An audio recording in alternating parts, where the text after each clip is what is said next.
Ayan, una ko pong nilagay yung pampalasa, saka yung garlic powder. Nasa inyo po yun kung ano yung gusto nyong ilagay na pampalasa, kung ano po yung inyong type. Ayan, ngayon ilagay na po natin yung mga ingredient na iba. Sibuyas. Ayan. Itong carrots.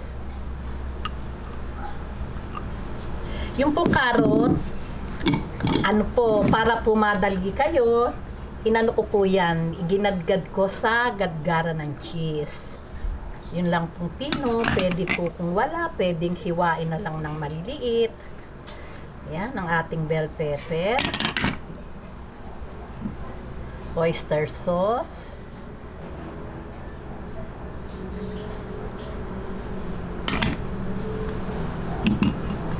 Lagay natin ang egg.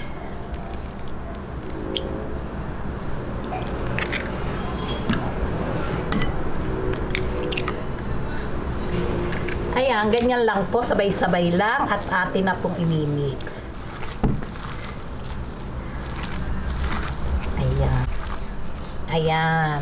Siguraduhin lang po natin malinis yung ating kamay bago natin tipuin ang kahit anong pagkain gagawin natin. Siyempre po, kami lang naman po ang kakain ito.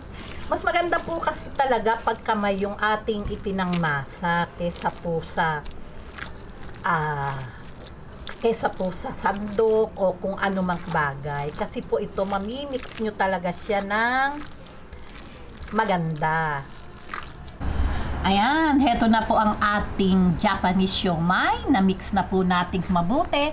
Ngayon po, umpisahan na po natin yung pagbabalot o pagro-roll. Heto po yung ating seaweed. Ayan. Lalagyan lang po natin yung tama lang pong laki.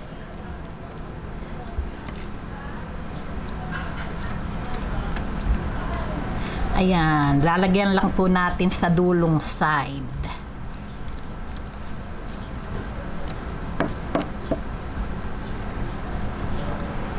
Lagay natin tong dalawang crab stick.